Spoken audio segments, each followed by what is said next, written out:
computer. Okay, we are recording. Well, welcome everybody to our Safety Net Council meeting. My name is Christina Muller-Shin. I work for Mason County Public Health on the substance use response team, and I am co-chair with Malika Lamont. Malika, do you want to introduce yourself? Hi, my name is Malika Lamont, and I work with the Public Defender Association, and I provide technical assistance for Let Everyone Advance with Dignity, formerly known as Law Enforcement Assisted Diversion. We work with jurisdictions across the state that want to implement pre-booking diversion programs within the model of LEAD. I also am I'm the co-director of that program, and I'm the director of Voices of Community Activists and Leaders Washington. We work to build political power with people that have been impacted by mass incarceration, the war on drugs, homelessness, HIV and AIDS, and other behavioral health issues, as well as other forms of systemic violence. And I'm also the harm reduction director and co-founder of the Olympia Butte Clinic at Capital Recovery Center. Thank you for joining us today. Yes, thanks everyone. Before we get started, we are going to do our land acknowledgement. So please join us in acknowledging the First Nations people who have stewarded this land since time immemorial and who still inhabit and thrive in the area today. The Stay-Chas Band of Indigenous people of the Squaxin Island Tribe, the Skokomish Nation, the people of Chehalis and Nisqually tribes. So thank you for joining us today. We'll get started on what is going to be the first of a three-part series on non-consensual sex trafficking in our region. Today, we have several speakers who will talk about what sex trafficking looks like in our community currently, with the goal of raising awareness on this really important issue. Next in the series, so for the next two meetings following this, we will have, we're going to talk about what's currently being done to address this, and then thirdly, what more can and needs to be done for this issue. And before our panel discussion starts, we really want to make clear the distinction between consensual sex work and what we're discussing in this series, which is non-consensual sex work and sex trafficking. As requested in the beginning of the year, we will have speakers present on harm reduction and consensual sex work at a later time. I'm hearing an echo, so please mute yourself if you are not speaking, and hopefully that will reduce any odd echoes that come. So Malika, would you start? It looks like for the agenda, maybe we should have, do you have the agenda up, Malika? I do not. I know that we're going to go into our panel and then we'll do agency updates at the end. That is, I haven't. Okay. So Malika will next talk a little bit about some context as to why we're having this panel, and we'll introduce our moderator and our speakers. Thank you, Christina. As Christina said earlier, we want to elevate awareness of this issue. Our group, the Maine Safety Net Council, had been asking at the beginning of the year when we were talking about what topics we wanted to cover in this year. And then through my conversations with people that are doing street outreach and some of the observations that I've made in the brief times that I still have capacity to go out and do some outreach, I've noticed a different character of what is happening downtown and in our area. And outreach workers were reporting to me that really vulnerable people are being what appears to be trafficked. And so we wanted to have a larger conversation about that. We figured that people that are service providers in this community wanted to be aware of it and wanted to be able to recognize ways that they can intervene and potentially help people. So thank you. I want to say thank you to our moderator, Neil Hilton. He is going to be working with us today. He comes from Catholic Community Services. He's the program manager of the Arrest and Jail Alternative program at Catholic Community Services. Our panelists include Candace Garman. She's a peer case manager for Catholic Community Services in the Arrest and Jail Alternatives program. Desiree Wells uses she, her pronouns, and she is the coordinator and advocate at Innovations Human Trafficking Collaborative. Mika Watson Cheeseman is a peer support specialist at Capital Recovery Center. And Steve Stalker is a community corrections officer at the Washington State Department of Corrections. And so the way that this is going to operate today, just for orientation, is that the panelists will have approximately 5 minutes to talk about what it is they're seeing out in the community. And then Neil has some questions, and we'll open it up for a discussion amongst the panelists, and then some question and answer from people that are attending the meeting. Christina, I think we should probably unshare your screen so that then all the panelists can show on the screen again. There we go. So take it away, Neil. Great, thank you very much, Malika, and thanks for putting this together. I think it's a really important topic, and I'm really glad to see so much interest in it. So thank you all for joining us this morning. We're going to talk about some pretty heavy themes. Some of the content might be triggering for people. This is a graphic and disturbing topic, and there's not really any way around that. And so thank you for starting your Wednesday morning off, with some heavy stuff, but I'm hoping that by the end of the conversation, we'll get through to a little bit of inspiration and motivation for, how can we do better as a community, as service providers, as advocates, whatever your role is, finding out how you can engage with this topic. I'm going to ask that our panelists turn their cameras on. I know I've got most of them up there, but I don't see Desiree's face. Malika already introduced our panelists, but before I have them sort of go into what they're seeing, I first kind of want to give a little bit of contextualization and ask each of my panelists to give a little bit of a background on themselves and tell us how they came to this work. So if you guys can go in order, I'm actually going to start with Mika since she was sort of left off of one of the earlier versions of the agenda, and I want to make sure that folks have a chance to know her perspective. So let's start with Mika and then have the rest of you just tell us a little bit about your background and how you became involved in the work that you're doing now. Good morning, everyone. Thank you all for joining on this beautiful Wednesday morning. And yeah, even though it's kind of overcasting, it's still beautiful. Got to make it beautiful for this topic that we're about to talk about, right? Okay, my background, I grew up in New York. Homeless in New York.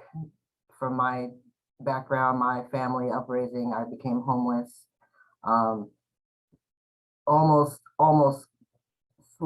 slid out of that stint of being trafficked. Back then it was like, pimp catches you and chicks you out. That's what that was back then. Made my way out, married, children, kids, family. Now I'm on my own, and I have a passion to help folks who have been in my situation. I still struggle from my own mental health issues and things like that from past traumas. And what I'm seeing here in town, women, young men who are finding themselves homeless or in hotels or coming to me saying, hey, can you help me get off the streets? I want to be done with this. I can't take this anymore.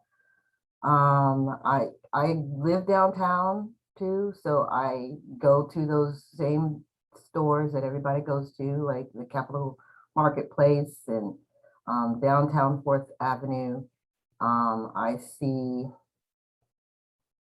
African-American males, older African-American males, or older men with young women in the Capitol grocery with bruises. The women have bruises up and down their arms and necks, asking permission if they could have something off the shelves. And so, because they're buying stuff, so they have to ask that permission. Can I have this? Can I have that? So that's just like a brief, like, wow, okay, what's going on there? can I do something about that? Can't really do anything about that because I want to do something about it, but I can't at the moment. So I'm just gonna watch and keep tabs on it. I have several young women I've come in contact with where I had to help get elsewhere. Like I had excuse me, I'm kind of nervous too. I had a young woman come up to me saying she needed assistance, she needs help. I was able to start the process of SOAR, which is still Social Security. I was able to try to get her into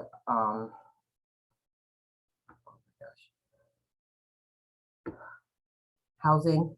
She had a housing voucher.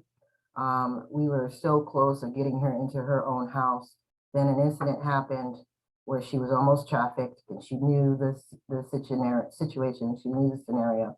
She played fawn and managed to get out of the car. And then next thing you know, she ends up in the mental health telecare. So from then I was able to get her out of the whole Olympia and up to somewhere else where she's thriving now. But this happens like all the time. I see it everywhere. Women who are out there in the jungle, I hear about scenarios in the jungle. There's a person out there that could tell us stories, but she feels like in order to tell her these stories, she feels like she needs to be like on a substance in order to like, so that she could speak out and tell us like, you guys need to be with me. She told me and another case manager, I would like you guys to sit with me while I'm on my substance so that, because I could tell you all this stuff, because I can't remember it now, but I could tell you all of it. That was pretty sad to me for her to tell me that she can't remember everything that she sees out there in the jungle unless she's on her substance, so she can just spill. So that's why I'm so passionate about this work, so I can stop this from happening to any more of our vulnerable people.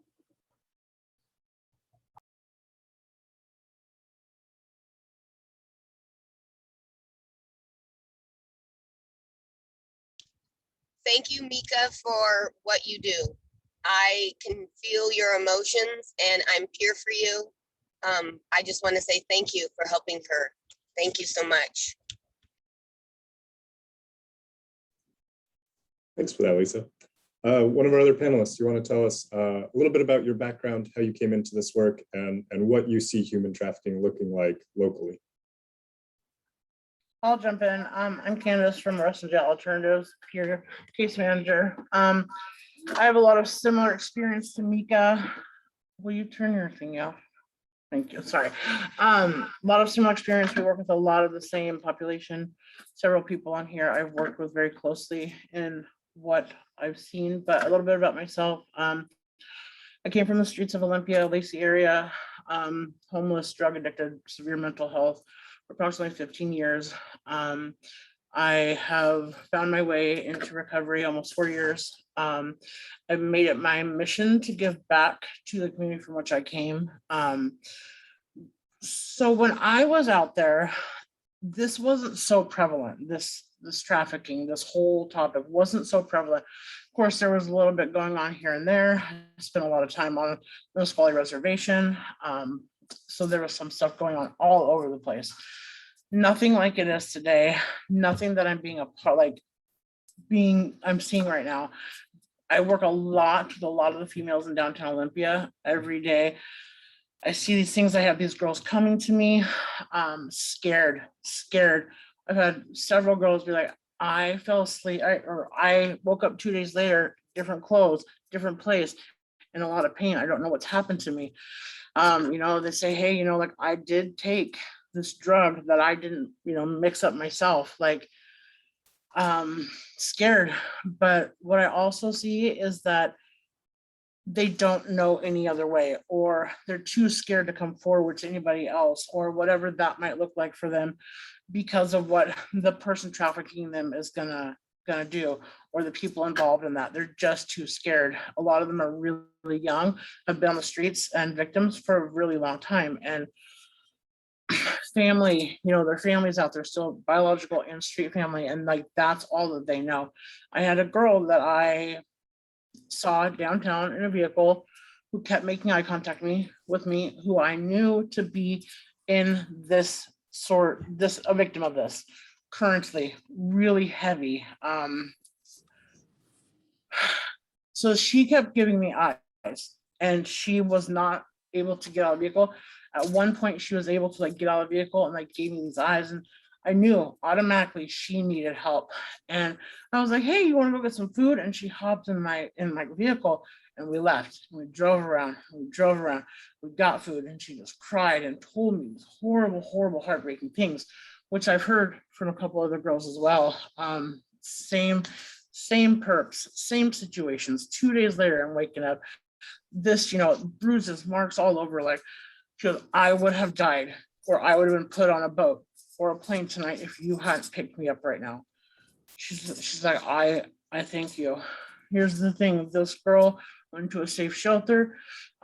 She talked to some people. She didn't make it in that shelter, that safe shelter. I'm getting some backgrounds. Thank you. She didn't make it in that safe shelter. I have not seen this young woman. I'm hoping some of the other people on this phone call I can connect with later that might have seen her. What I'm finding is they're so dependent on the drugs or that lifestyle or whatever it might be, that yes, they're getting safe shelter, but they're not getting the detox. They're not getting that medical assisted treatment. They're not getting those specific needs met. So they're sick. And the only way they know is to go and get better, is to go back out to the streets, go back to these same spots, go back to the same people, put themselves in the same situations. And it's scary. It's scary. And I hope to be a part of that change. I hope to be able, these girls to come to me, and I want to have better solutions for them. Like, I want to give back to the community that I came from. I want to make sure that these girls are safe enough to walk down the streets, to be somewhere safe, where they can get the medical attention that they need. That's just a quick rundown. Thank you, Candace. Steve, do you want to give a little bit of insight from your perspective? Sure thing. Hi, everyone. My name is Steve Stalker. I'm a community corrections officer or adult parole probation for Washington State Department of Corrections. I work out of the Olympia Central Field Office, and a lot of the advocates and direct service providers that are on the line that are specifically involved in this human trafficking issue, I work with them regularly, whether it be with drug and detox treatment solutions, mental health, and most importantly is the peer counselor role that they play, and having individuals like Mika and Candace readily available that I can take clients with shared lived experiences, pair them up. So naturally, over a period of time, rapport has been established and developed between myself and a lot of the advocates that are speaking today. And because of that rapport, it came to me in January. I've only been a DOC officer for 2 years. Prior to that, I retired from the military, and I have degrees in criminal justice. So in January, somebody that was on my caseload, who's a lifelong felon and 50 some years old, him and I, for whatever reason, we really hit it off and we got along well, enough to the point where I'd say like, "Hey, put your serious face on when you leave the building so we act like we don't like each other." One of those type things. Well, he came to me in January on his last check-in and he said, "Steve, there's something I want to tell you. And it's pretty messed up." And that was my first introduction to human trafficking. And I know that's been in existence long before, but this was my first like, wow, this is something I probably want to pay attention to. And so it was in May that I first met with Mika, and Mika shared a story. And from there, it just, with the case management collaboration between Northwest Resources, Salvation Army, the sidewalk, the who's who of service providers in Olympia, were all coming together with the same exact story. So it became an isolated incident back in January to collaboration in May, and really in June, that's when the collaboration really began, and the crosstalk between advocates and direct service providers. And it wasn't an isolated incident. It's not a story of a boogeyman from a faraway land and the illusion of choice, that these are just people that this is the means that they use to acquire the drugs to support their habit. We've been up to this point really fortunate, and just two things I want to touch on. Like, why am I here? Why am I participating? For the same exact reason that Lisa listed. I mean, it's Mika's passion. What can I do to support that passion? It's Candace's experience with the eye contact and the training that we get from innovations that tells us 50% is nonverbal. Pay attention, because it's only when you're looking that you can see it. And to this point, some of this initial training that we've received, they discuss branding of women in tattoos, such as butterflies with the dollar bill on that. The moment I heard that, I had like this instant flashback of all of these intakes I've done for folks coming out of prison, and where it provides their general, just physical description, height, weight, hair color, eye color. It also includes scars and tattoos. I learned that from either Innovations or Jonah Project, in just flashback of 50 different people that I've interacted that all have butterfly tattoos on their neck with dollar bill signs on them, and the various other branding techniques. So it lets me know that, hey, you really got to pay attention and you got to start looking. And so our eyes and our ears right now are these advocates and direct service providers. So I welcome all of you to please listen to them, because it's not isolated. It's not storytelling. Like, this is legitimate, and we're here to work. We're here to help out and collaborate. Thank you. Thank you, Steve. Desiree, can you tell us a little bit about your background and what you see human trafficking looking like locally? Absolutely. First and foremost, I just want to thank each and every one of you for being here on this panel, because I really feel like what you hear and the education that we bring to the table really helps us all collaborate and come together as one to help with the issue. So thank you all for being here. My name is Desiree Wells-John. I am the project coordinator for Innovations Human Trafficking Collaborative, and I also have done advocacy work within Innovations. I think right now, the most that we are seeing is really within our shelters, our homeless communities, and these types of areas. I have helped multiple human trafficking victims in a short period of time who are at the shelters or who are on the streets. And to piggyback off of, what everybody else is saying, this really is a huge issue, and this really is happening out on our streets. And that leaves us as service providers to say, what can we do to help not only these victims and survivors of human trafficking, but to help bring awareness. And I really think that education and the awareness is such a key issue to this, because if you don't know what you're looking for and you don't know how to respond to it, you're left in a position of, I don't know. And that is a vulnerable position. And in human trafficking, vulnerability is the #1 cause of human trafficking. Traffickers look for that vulnerability in every person, and they can pick them out in a crowd like they were picking an apple out of the grocery store. They just do that. And so I think that human trafficking is a really widespread issue, but right now the majority of the cases are coming out of our shelters and our homeless communities. And you're absolutely right. Most of the time, mental health and drug abuse it goes hand in hand with human trafficking. Good. I'll do an Islander today, an Islander Breve, a hot one, and medium. Good Sorry, morning, Julia, Elizabeth. can you mute your thing? Oh, sorry. And just a reminder for everyone else to please mute yourself if you are not currently muted. I see some faces without the mute things. And sorry, Desiree, for the interruption. No worries. Let's see, where was I at? So I really think educating and being able to just be that person, human trafficking is such a cold issue that nobody wants to talk about because it's so traumatic and it's so hurtful, and all of these things come, but we need strong individuals who can encourage our survivors and our victims and let them know that, you know, we are safe, and that it is okay, you know, to say whatever they feel safe saying or whatever they don't. And the flip part of it is our laws. We need to come together and create laws that make sure the traffickers are put behind bars for long periods of time. I know one of the issues that I've come across is that a lot of the victims and the survivors I come across are terrified to say anything. They may tell you bits and pieces, but if we really look at that overall picture, at the end of the day, it is that victim and that survivor that is really in jeopardy. They are the ones that are going to be hurt for opening up their mouths. They are the ones that are going to suffer those consequences. And more times than not, they have been in that position before and know that by opening up their mouth and telling people will get them in a situation they don't want to be in. I can go on and on for hours about this, so I will kind of talk about how I came into my position.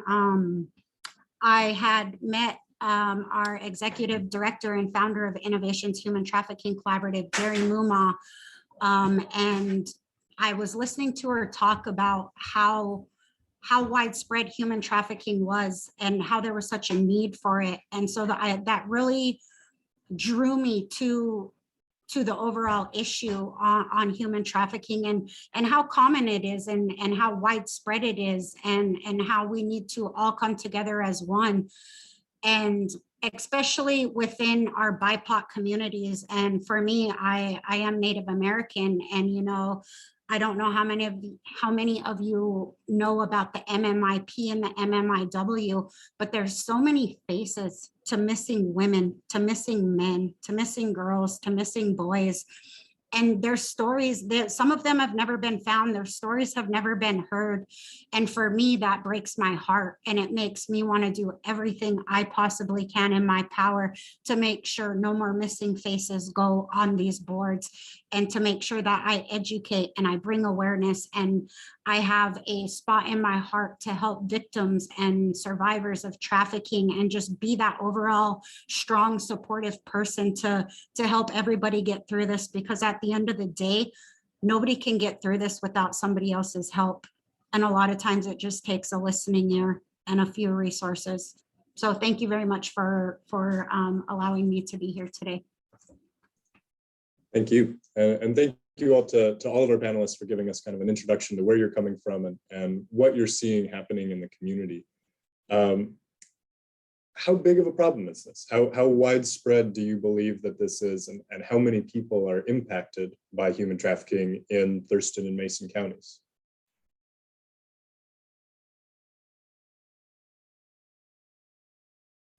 Are you opening that up to the group or to the panel? To the panel. We're going to have some time for some Q&A at the end of the panel. If you have some information or have a comment or have an idea, feel free to drop it in the chat at any time and we'll integrate it into the conversation. But right now we're going to just ask some questions of our panelists. I can go ahead and start, Neil. So how widespread do you believe this is and how many people are impacted? Let's start with Thurston and Mason County. 1 in every 3 people are impacted by human trafficking in just those 2 counties alone. Unfortunately, believe it or not, once you know your red flags and indicators, and as Steve was saying, I'm glad you learned something, Steve. You have to keep your eyes open, your ears open. You have to pay attention, because if you are not paying attention out there, you're missing the red signs. You're missing the red flags and indicators. You're missing all of this. And a lot of times our guts will tell us something's not right. And it is so much better to report to the human trafficking hotline if you feel something is not right than it is to not.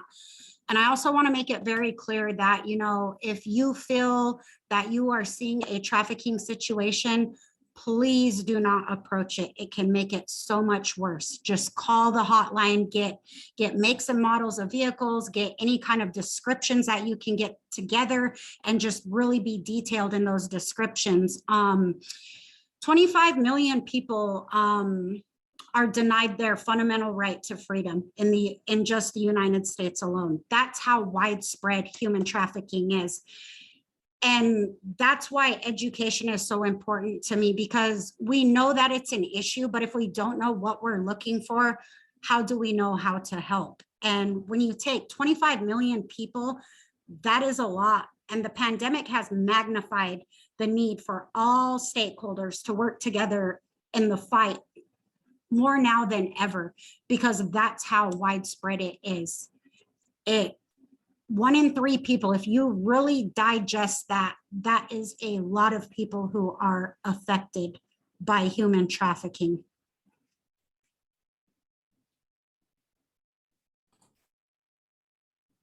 If I may jump in, Neil, I'm right there with Desiree in the sense of, I think if we're trying to determine a specific answer, I think it is yet to be defined. In one person's opinion, I believe that's what the Safety Net Council can help us with, is defining this problem and making a clearly defined problem that includes inputs from everybody from youth services to ultimately, you could even include the education system as, that's one of the, as I'm learning, that's kind of one of the main places to look is, traditionally, especially myself in my mid 40s, you're brought up to believe that the child that's in class that's fallen asleep or never makes eye contact and is disrespectful, but then has all the flashy phones and the flashy shoes, like that's a behavior problem. That's the way that I was brought up. That's a behavior problem. And the more that I am fortunate enough to attend these trainings, like Desiree mentioned, those are red flags. And those red flags, they evolve if they go unaddressed. And it's where even my 16-year-old daughter has a girl in her class, high school class from Lacey, that is missing. And it is largely suspected she's being trafficked. And whenever I shared this information with her, she's like, yes, the warning signs were all there. Because that was her. She was the one with the brand new iPhone 12 showing it off to everyone, but it was like a flat, and she explained it. It's like, that flash in the pan. She was really excited about it to get that immediate attention, but then went back into like a dark depression. And that would be, again, an isolated incident that occurs within the education system. But the homeless camps and the house list, the folks involved in young adult programs and so on and so forth, the most vulnerable, as Desiree put it, like, I believe, in my opinion, that's yet to be defined. Even just that handful of months I've been trying to raise awareness across my profession and across my career field, I met with, hey, that's the cost of doing drugs. So it's that illusion of choice. Whereas simultaneously, through information sharing and through education, 2 of my colleagues contacted the Olympia Police Department and said, yeah, I believe I have somebody on my caseload who's being trafficked. And so now it became 1 person in May to now 3 people by the end of month July. There's so much to be said about the education, because the more that I learn, the more I educate myself and I can see the problem.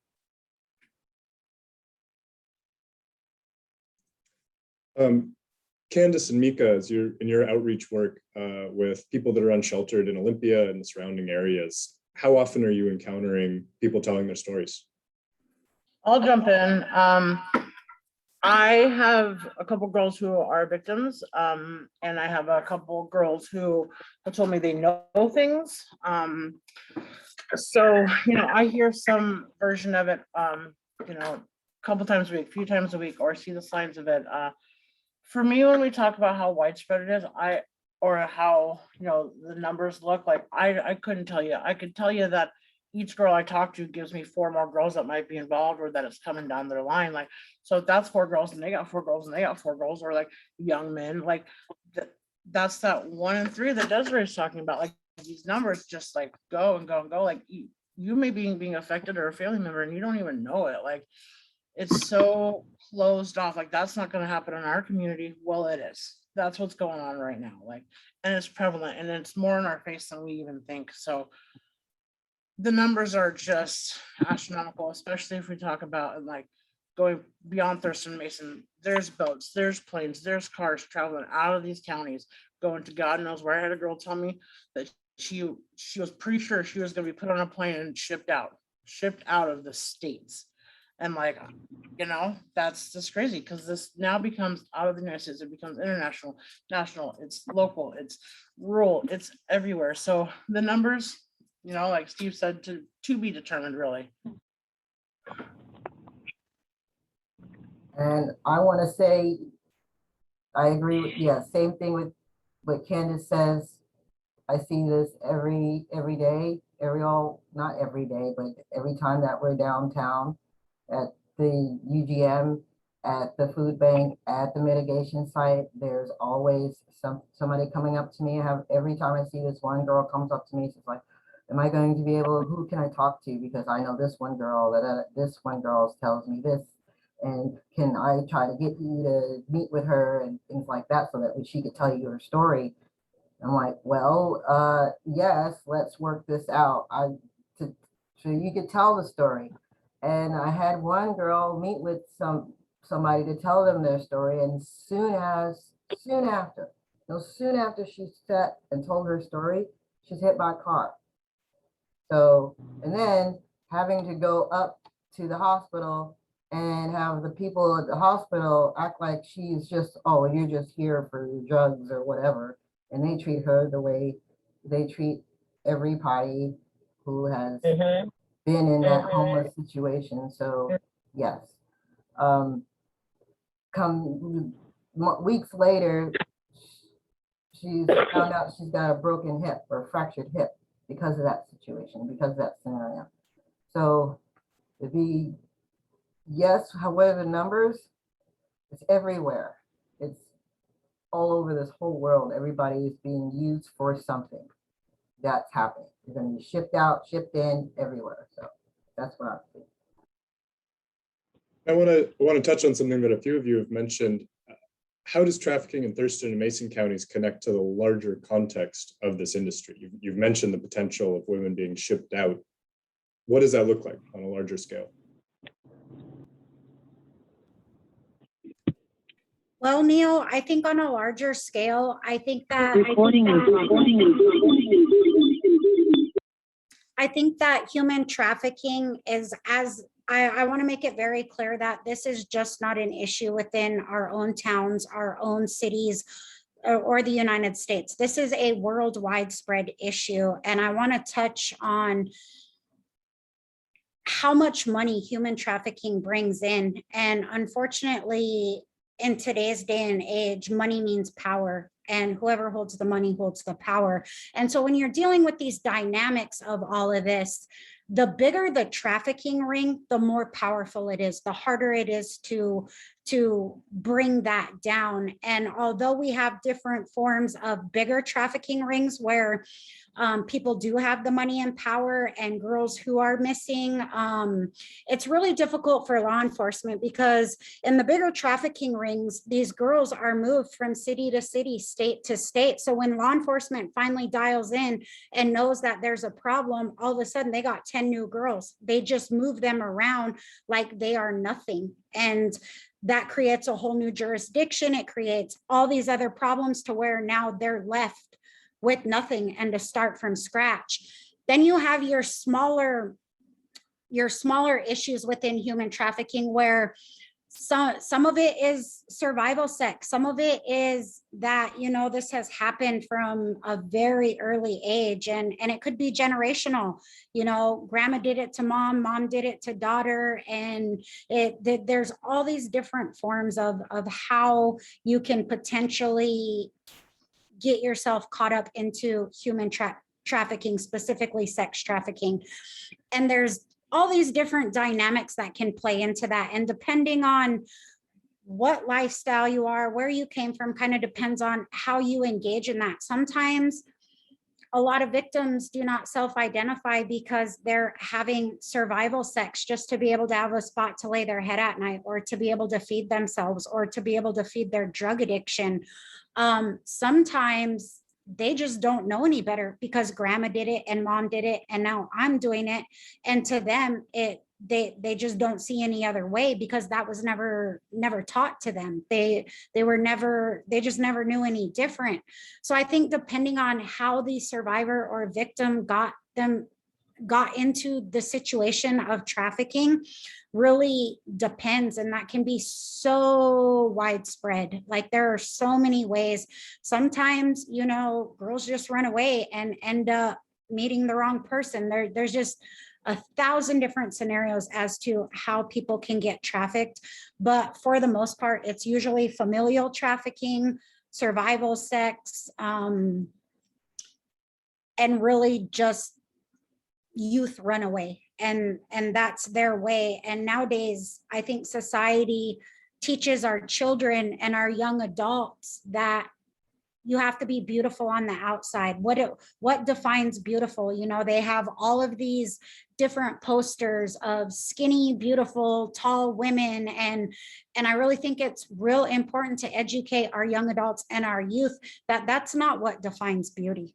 That's really, society has labeled things. And even if you take the game Grand Theft Auto, you know, what are we teaching our youth? You can buy prostitutes. You can buy certain things in games that our children are allowed to play. And the more money that you get into that, the more that it just gets deeper. So what are we really teaching our children when it comes to that? You know, we're teaching them that this is okay, that, you know, the more strip clubs you own in Grand Theft Auto, and the more, you know, prostitution rings you are in there, the richer you are and the more powerful you are. So I'm a firm believer on the education, and getting that into our school systems and teaching that at a younger age. And unfortunately in society, our school systems say, well, is that appropriate? Well, let's define appropriate. First of all, this is such a huge issue that the education needs to be there. And I remember being a young girl and our counselors coming in to the school and teaching us what a good touch, bad touch was. You know, they didn't define that as inappropriate then. So why educating into our school systems on human trafficking and what that looks like and where you can go for help is inappropriate about that. Great, thank you. There's a concept that's been brought up a couple times, and Christina asks a great question in the chat that I think we should clarify a little bit clearer of a definition between survival sex, sex trafficking, and consensual sex work, which are three separate concepts that maybe have some overlap that can be confusing. Does anyone have any input on, you know, how you would differentiate those concepts from each other?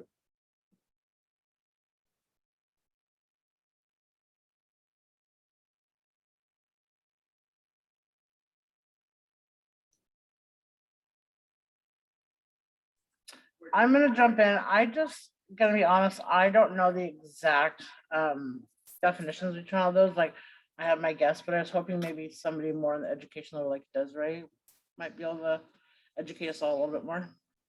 Absolutely. Thank you. I don't want to feel like I'm the only one speaking and not giving anybody else the opportunity, but I absolutely can. So consensual sex is different than trafficking and is different than survival work, because consensual sex, you are there giving your consent regardless of any of the outcome. You're there because you want to be there and because that's something you want to do. You are giving consent to that, regardless of amount of partners, regardless of, you know, with who, whether it's a he, she, they, them, like that. You are giving them your consent, which makes that okay, because you are not feeling like somebody took that from you.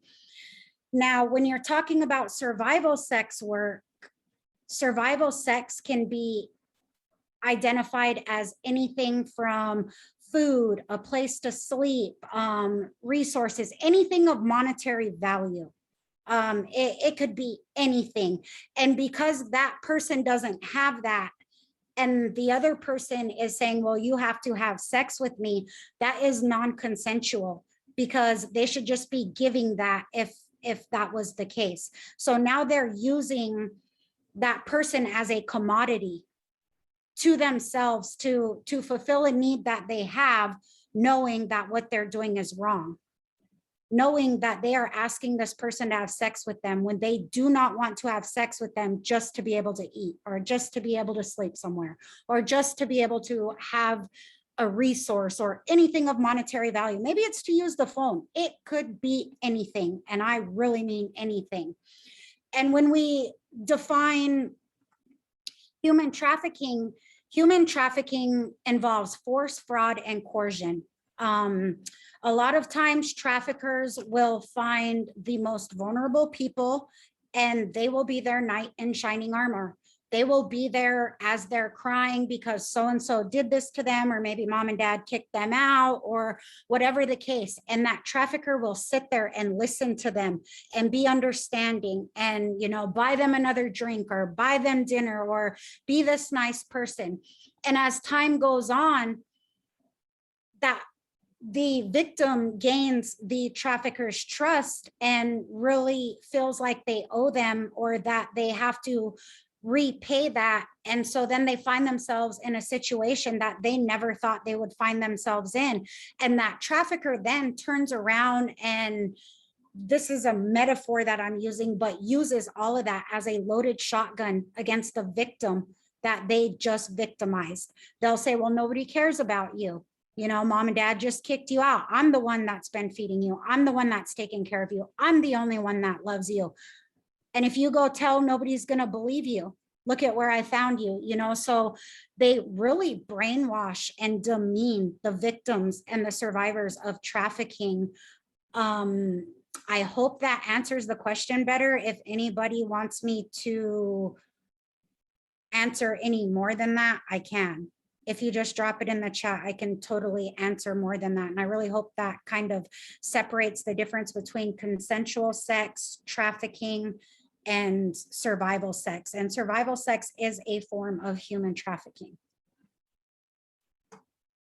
Thanks for that clarification. It seems like another element of human trafficking is that someone besides the victim is profiting from it, be it financially or in a form of prestige of look what I have. But survival sex, you know, the only person that the abuser may be getting out of it is sex that they want from a person.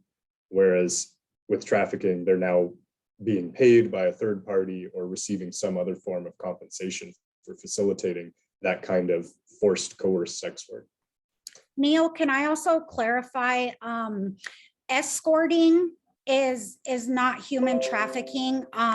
There are escort services where people post on websites, you know, themselves, and they get to pick and choose who they're seeing, and they make those choices. So escorting services are not a form of human trafficking. Unfortunately, it is a legalized way for them to make money for themselves. And I will be the first person to say, you know, I am nobody to judge that, but escorting services are most of the time are not a form of human trafficking. Sometimes people are forced into escort services and do not get to keep their money or their compensation, which does make it human trafficking. But I also want to clarify that as well. Thank you for that. It's definitely a nuanced topic. I want to make sure that we allow enough time for questions at the end and keep things moving with the overall safety net agenda.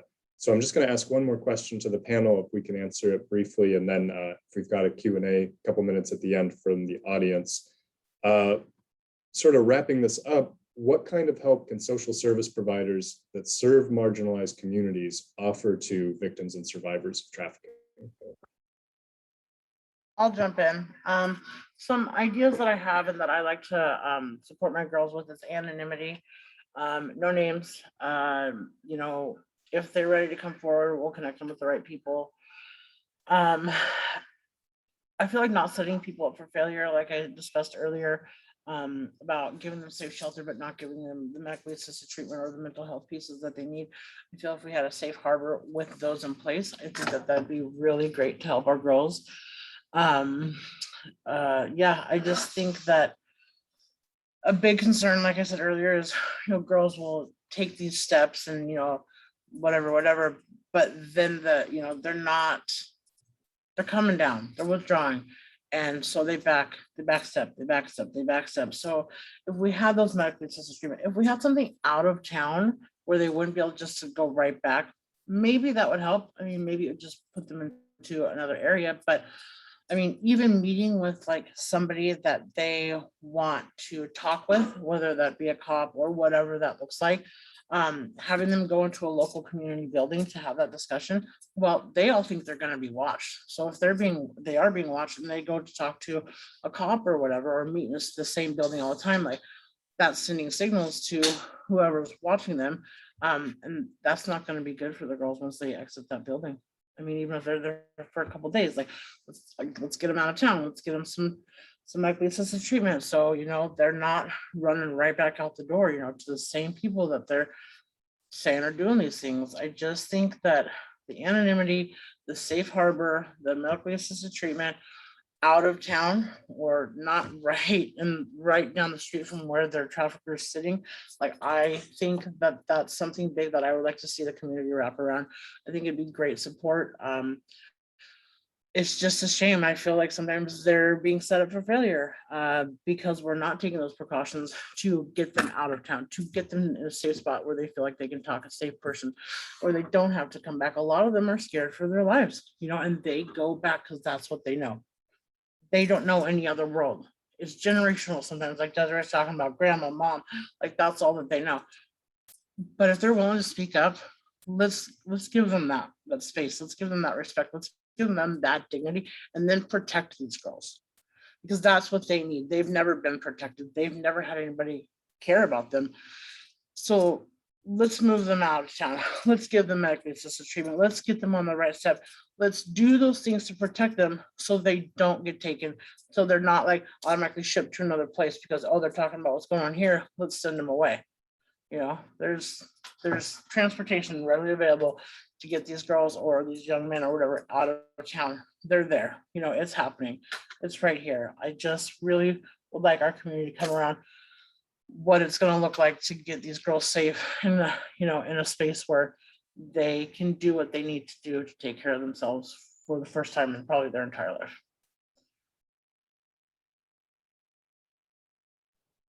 Hello, yes, I'm agreeing with Candace. If we had a safe place for them to have the conversation, and we also had that next safe place for them to go to, when a young woman comes to me and says, Mika, I need a safe place. Right now, I can't give that to them, and that frustrates me. So if we do have that safe space for them, that would be so that they could start taking care of themselves. That would be crucial, very, very crucial. Also, not just safe place, like people there educating them too as well. That would be crucial. So yes, agreeing with Candace and everybody else, that would be crucial. Please, thank you.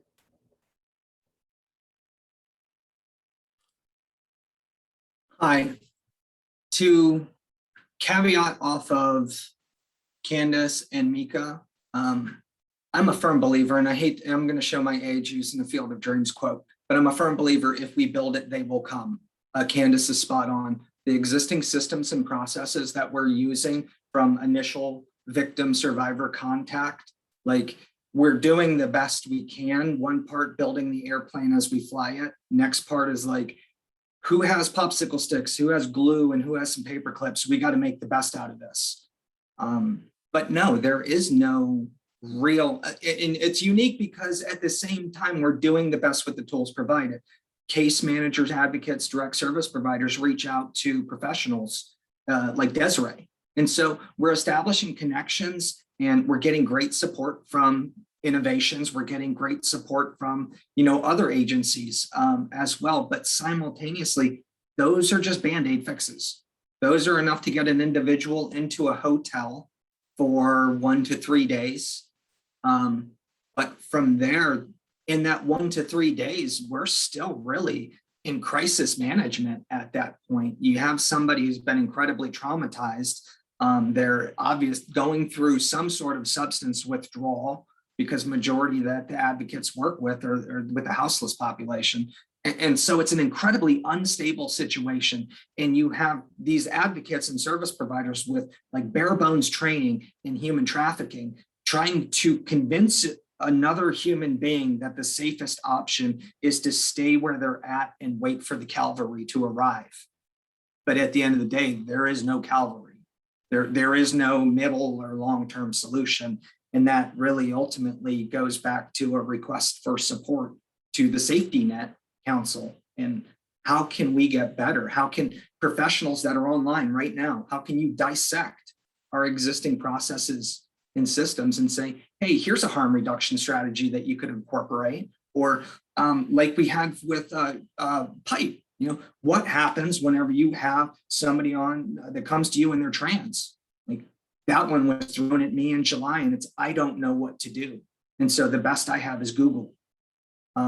More times than not, Meek and I and Candace and we have that face-to-face of what do you think we should do? And there's no standard operating procedure.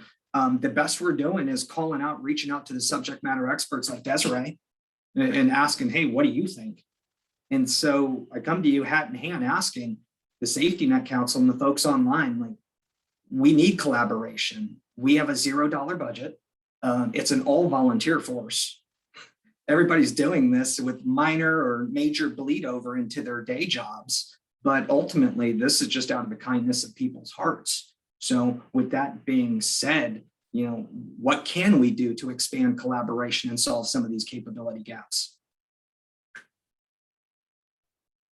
Thank you, Steve. I just have one more thing to add. You know, I think our collaboration is kind of at its infant stage, especially with the human trafficking task force in Thurston County that I lead. And anybody on this panel, if you are interested in being a part of that and joining us, please give me an email. I will put my email in the chat. But I really think that the #1 identified need right now for all of us who are here at the table and as stakeholders is housing. My biggest issue when I'm responding to a sexual assault or when I'm responding to human trafficking, especially within our shelters, it doesn't feel good, not only because of COVID, but to have to tell a victim or survivor, I'm really sorry, I only have a tent and a sleeping bag to offer you, because we have we are working towards, you know, finding money or somebody donating a chunk of land. So maybe we can start with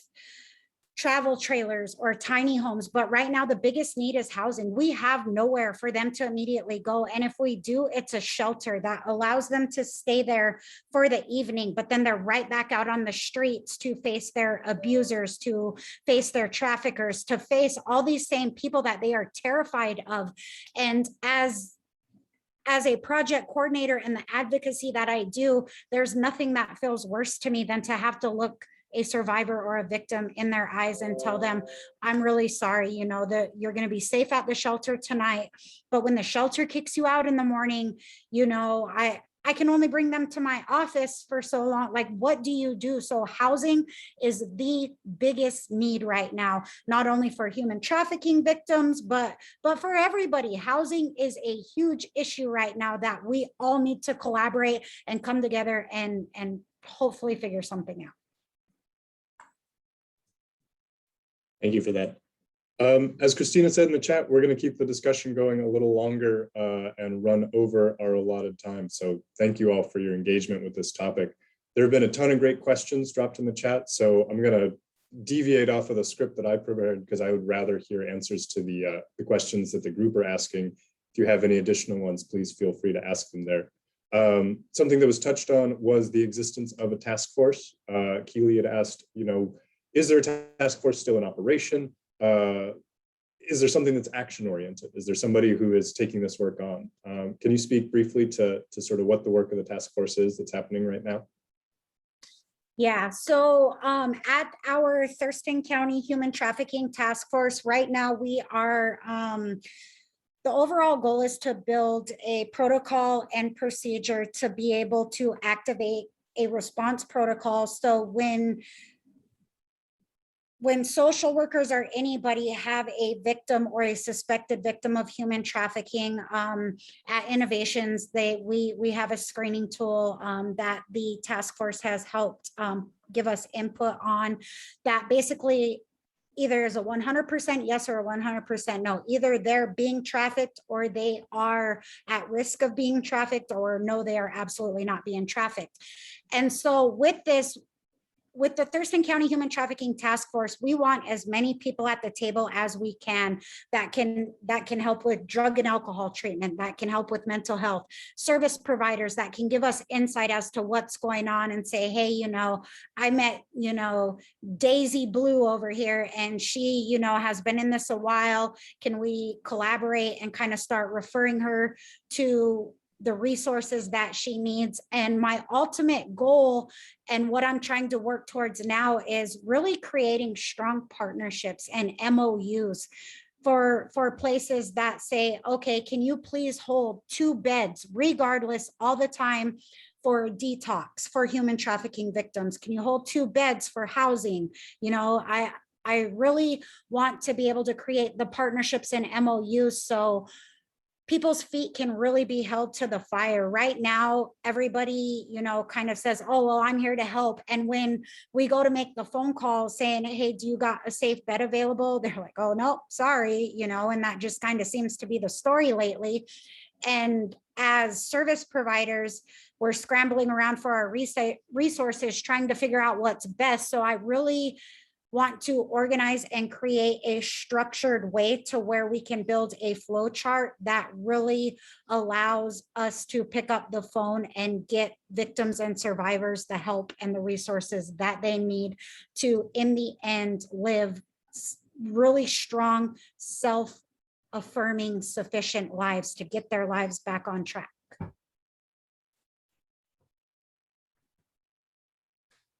Thank you for that. Malika made a great point in the chat about designing interventions that are centered around what the people who are impacted say will make them feel safe, not just what we think will work as outsiders. Have any of you gotten direct feedback from survivors saying, hey, dummies, this is what I need. You think that this is what's happening, but I'm the one in this situation. This is what we need, or are we still just sort of shooting in the dark? Well, what I keep hearing from the girls that I talk to is, I need to get out of here. I need to get out of here. I don't have anywhere to send them. I don't have anywhere locally. I don't have anywhere out of town. So I need to get out of here. I need to get away. That's the number one thing that I hear. And I have to say, I can get you a hotel for a night. There's no shelter beds available. I don't have anything.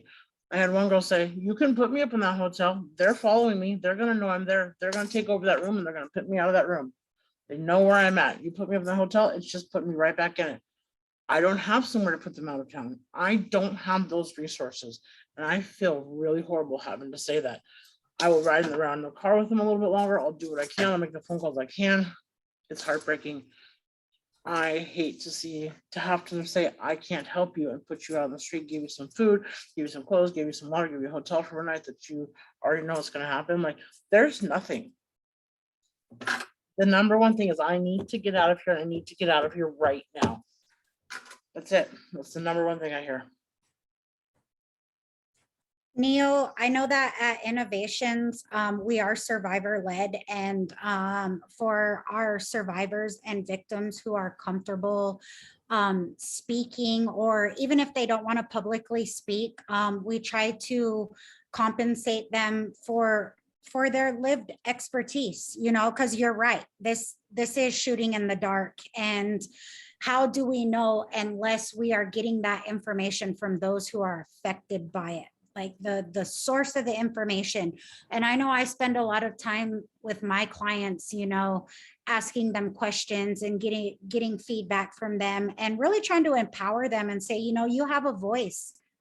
You have opinions, you have all of these things. Like, stand up, let's hear it, because how can we help change it or fix it if we're not hearing it directly out of your mouth? And a lot of times we really strive to look down a trauma-informed lens and empower our victims and survivors at Innovations to really, you know, help us figure out what the next best step is, because ultimately they are in those shoes right now and they do know what's best and what will help others.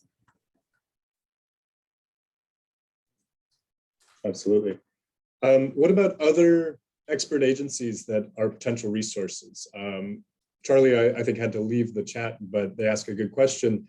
Does Safe Place have beds set aside for human trafficking survivors? Looks like a no from Desiree. What about the Office of Crime Victims Advocacy? Is there any way that they could be helping?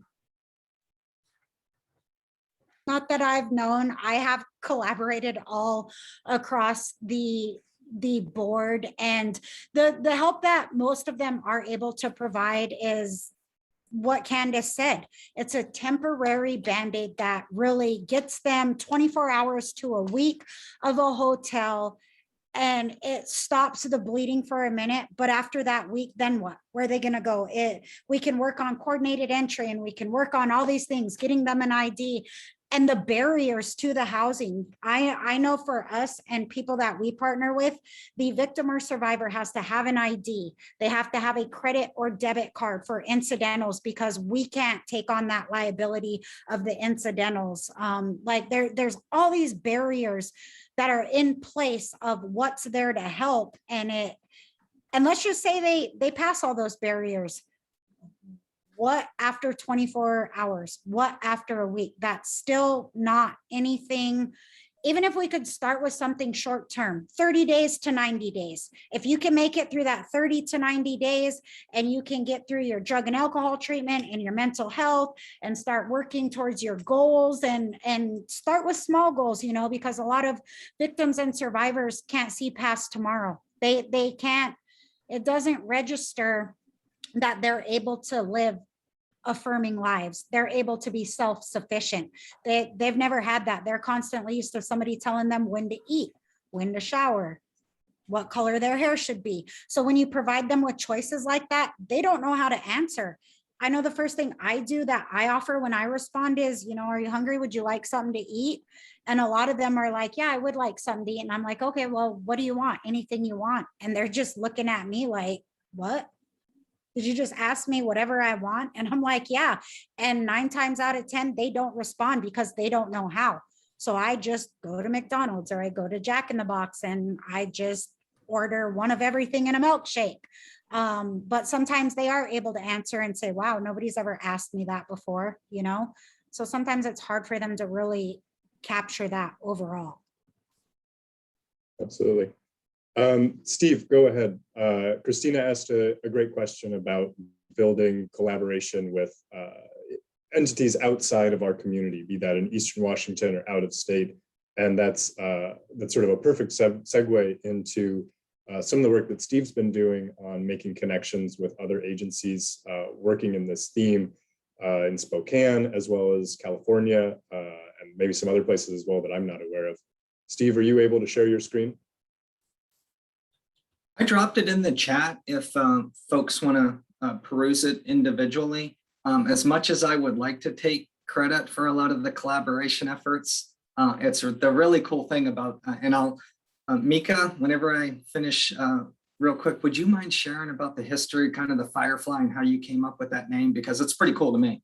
But yeah, a lot of the collaboration effort is most recently with Sisters of the Streets in California.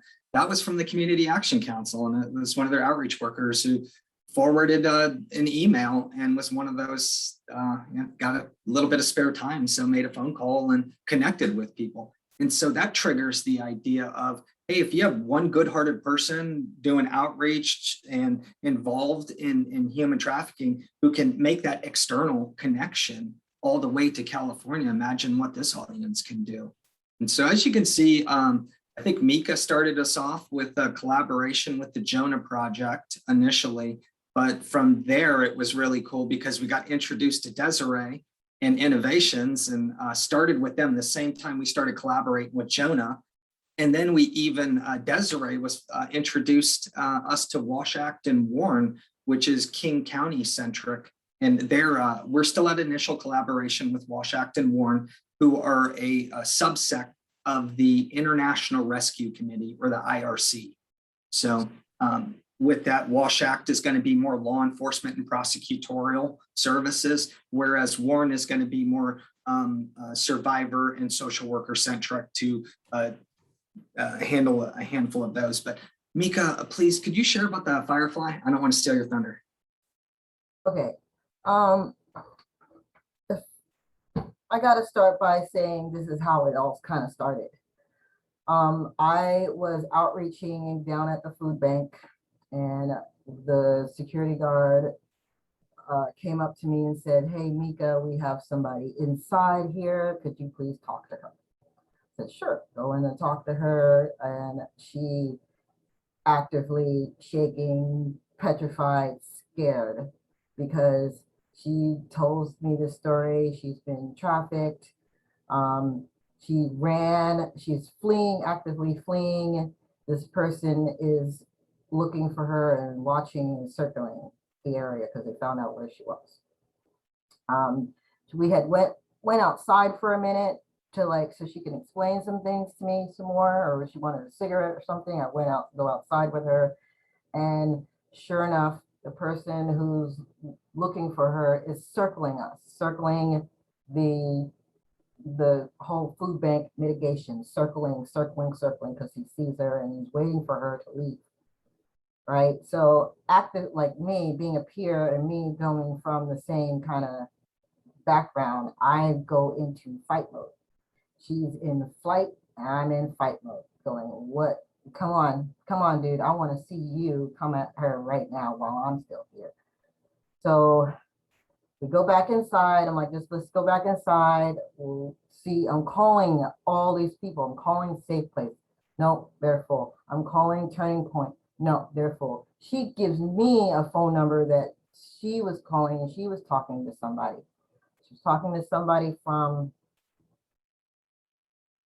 they're located in Tacoma, and they're like a bridal shop, kind of secret bridal shop, but they help people flee. And it connected me with Jonah Project, and I talked with Jonah Project, and we were like, had a plan. We come up with a plan, because no one else is gonna help me. I can't put her in UGM because that guy's circling UGM. I can't put her in Interfaith because she's scared. You know, the only place that she knows that she's safe, she told me, is that one of the black houses near, well, one of the black houses. So I was able to go, okay, you're gonna come meet me at this place tomorrow, and that person's gonna take you somewhere else. Did she show up? No, she didn't show up. But I was able to see her weeks on down the track and see her that she's safe now. She's in a safe space. She's in a tiny home, but is she out of here? No, she's trying, she wants to stay here so she can help get everybody else out. So I came up with the name Firefly because, fireflies have light, right? And who's gonna, these people are trying to take their light away from them. You're gonna flee. Go on, flee, Firefly, flee. Shine your light somewhere, somewhere else, so you can be safe. You're safe now, shine. So that's why I came up with it, Firefly.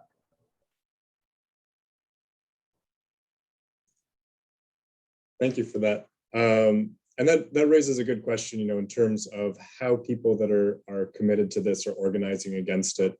Leah asked in the chat who she can contact to join the task force. And it seems like there are sort of two related groups here that have a lot of overlap between the work that Desiree is doing and the work that Mika sort of originated with the Firefly group. How can someone get involved?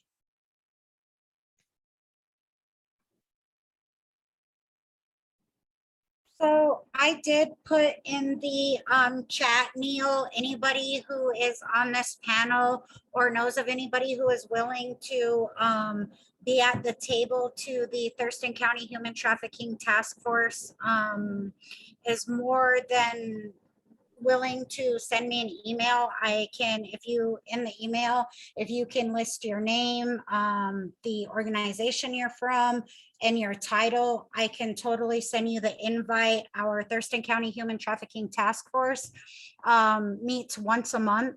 I want to say it is the fourth Thursday of every month. Fourth Tuesday of every month. And so we also have a subgroup, which is a working group to the group, and we meet bi-weekly on that. And basically the working group helps create the screening tools, the policies and procedures, all the working pieces to it. I do ask that you have time, which I know a lot of us don't have, to dedicate to the working group if you're, wanting to be a part of that, because there is a lot of work that needs to be done and nobody's getting compensated for that. We're all there out of, the need and the kindness of our hearts. So if you are interested in either of those groups, please send me an email and I will make sure that I add you to our next meeting, and I will drop my email in the chat again for anybody who missed it.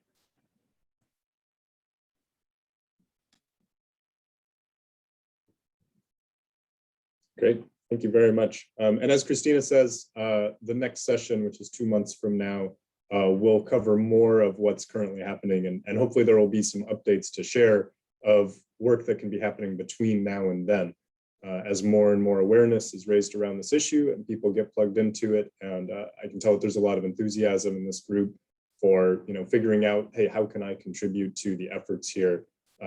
Please connect with Desiree and connect to the rest of us as well. Whatever your role is in this community, even if you don't see yourself as a service provider in the traditional sense, as an advocate and as a community member, there is value in your voice being added to this. I think we should probably wrap up and allow the Safety Net co-chairs to do their sort of closing remarks. But I want to thank each and every one of our panelists for all of your insight as well as your dedication to this work. And again, a thank you to our audience for not only for coming this morning and taking the time out of your day to learn about this topic, but also for contributing such good questions. We don't have all of the answers. We're still trying to figure it out ourselves, but asking questions is a big part of that. So thank you all very much. Christina and Malika, thank you for inviting us, and we'll turn it back over to you. Thank you so much. First, I want to thank Neil for being such an amazing moderator and for putting together some amazing questions for all of the speakers today. Thank you so much for sharing your stories. Thank you so much for sharing the stories of the folks that you are engaging with. Thank you so much for doing this work. It's heartbreaking, and we just need these champions like yourselves to elevate the topic. I do really want to quickly read a comment that Hannah Klimek put in the chat. I would encourage folks to email the Community Action Council to voice the urgent need to prioritize human trafficking survivors in the coordinated entry system. It seems as though bringing some of the points made today to the VI call would be very valuable for the Community Action Council to hear. Thank you all for your contributions to this discussion. I want to ditto Christina's gratitude. Thank you very much to Neil for being a great moderator, and thank you to all of the panelists. And thank you for those of you that attended today. I'm hoping that we'll see you at our next meeting when we start talking more in depth about what is happening in order to be able to help people. We'll be putting together another panel. So if people are interested in participating in that panel about what is occurring currently, and then at the end of that session, we will talk about what more needs to be done. We're hoping that this will be the beginning of a robust conversation and process that leads to action. That is what the Safety Net Council has been known to do in this community for all of the years that I've been involved in it, and way before that as well. So I'm hoping that this is the beginning of a new era where we can start addressing some of the places that I would say, as a person who's done outreach in this community for almost 20 years, I think that we were weak in, and through the pandemic, it has shown those fissures in the ways that we have responded, and the cracks have grown even bigger, and people are, and the harm has grown. So I'm hoping that we'll be able to create a meaningful and robust response in order to help our community members, and that we will invite impacted people to the table when they are not in the midst of crisis, so that they can tell us what that meaningful response would mean and how it should look, and that we will start lessening the barriers for engagement. Thank you, everyone. Have a good day, and we will talk to y'all later. Just one quick thing for folks who are not normally involved in the Safety Net Council. Myra put in the chat, if you would like to join the Safety Net Council, we meet every other month. Anybody is welcome to attend. And you can, Myra put her email in the chat. If you would like to be on the listserv for further meetings, please email her at myra@thurstonabc.org. Thank you, everyone. We do have 8 minutes left. If anybody has any urgent comments or program updates, I think we do have time to share that. So if anybody needs to say something, please do. In the chat, it looks like Choice has a podcast called the Equity Circle podcast that can be found anywhere you listen to podcasts, and they'll be discussing equity specifically. We're focusing on the COVID vaccine in our interviews. And that was from Lawrence from Choice.